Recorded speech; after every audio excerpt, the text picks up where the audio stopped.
Hey, welcome to the HODL Review. This is Jeff. You're here exclusively on the chain. Today, we are going to be talking about whether or not XRP, Ripple, XRP Ledger will be moving all the money.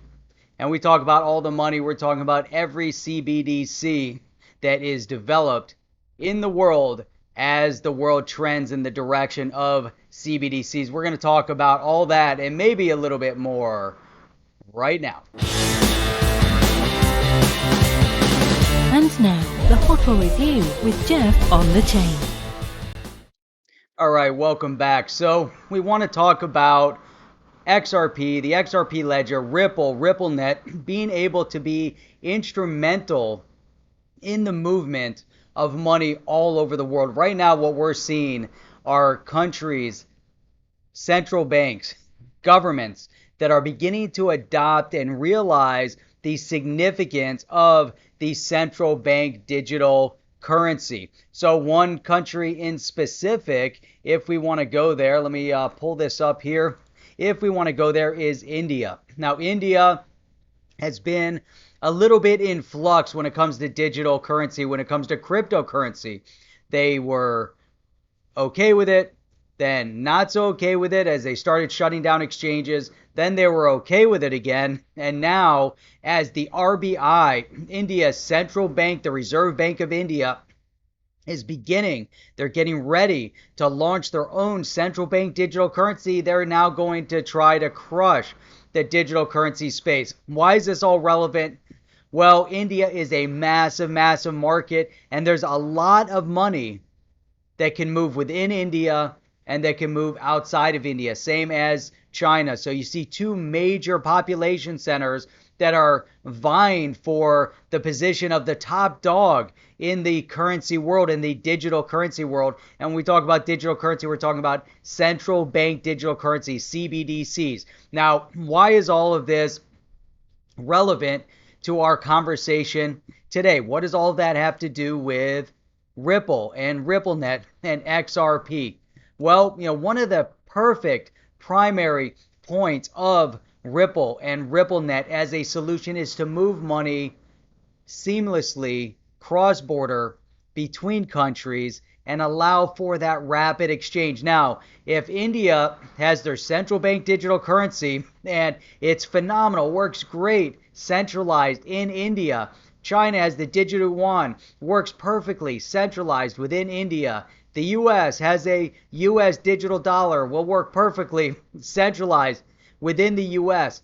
Now you need to transact. How do you seamlessly transact between all these currencies, whether it's fiat, what we're working with right now, or we move to these CBDCs? How do you seamlessly complete that full settlement process, the full transaction?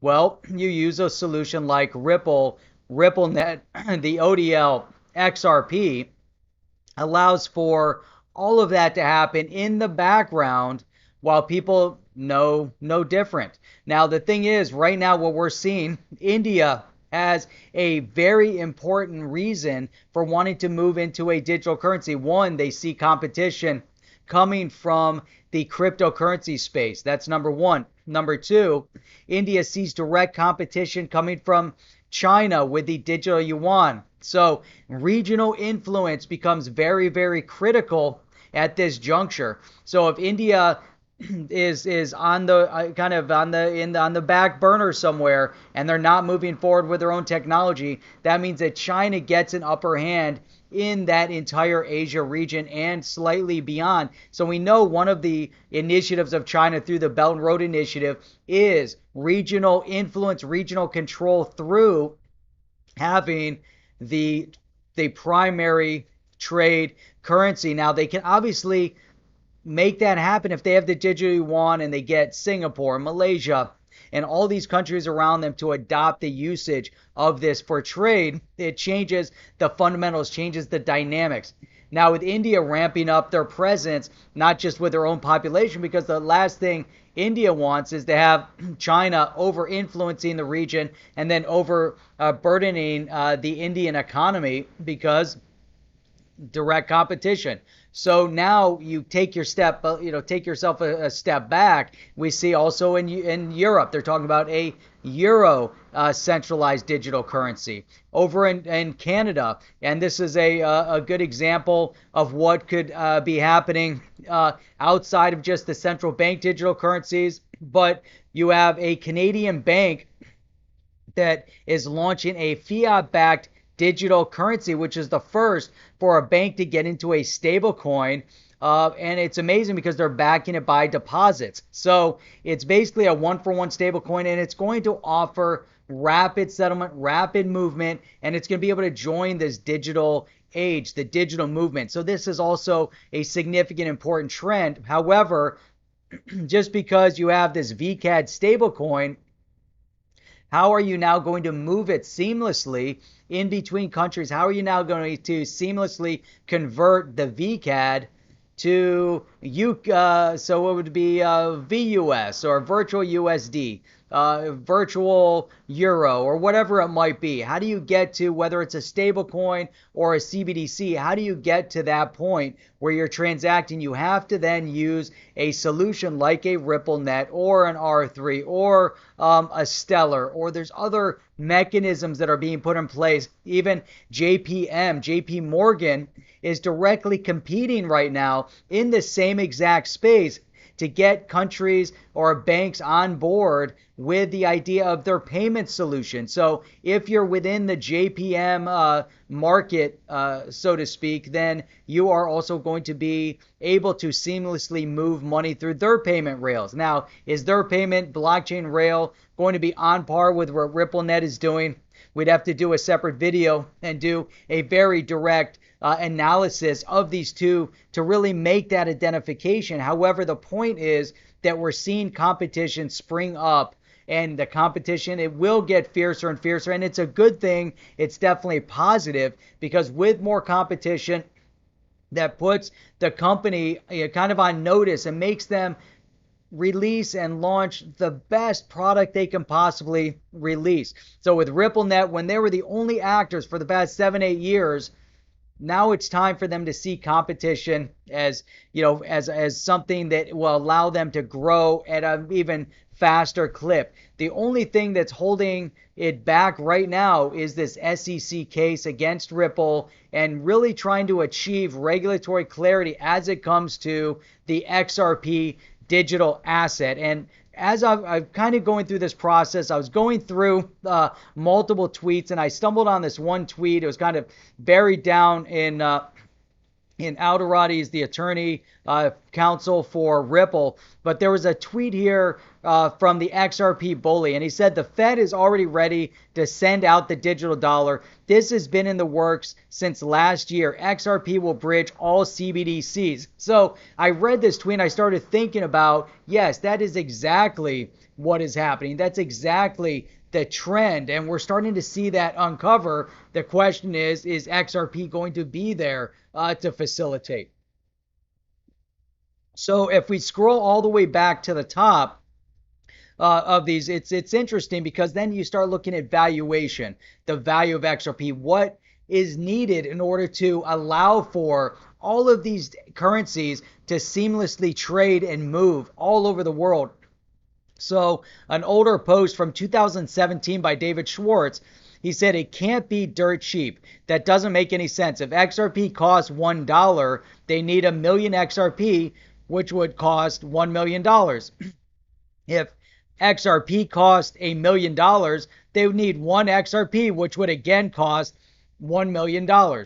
So they're already thinking, so this is 4 years ago, already thinking about what is it going to take to allow the seamless transaction and movement of money. And this is definitely, the topic of interest amongst everyone. Fed Chair Powell says digital dollar is a high priority project. So the Federal Reserve moving in that direction. We see a disruption today of the Federal Reserve movement of money, an operational error that impacted business lines, electronic settlement system that used by banks, businesses, and government agencies. this has definitely, had a major impact. Something is going on behind the scenes. Does it have to do with the rollout of a digital dollar? Does it have something to do with the movement of, you know, you know, who knows? What could be behind the breakdown of the Federal Reserve?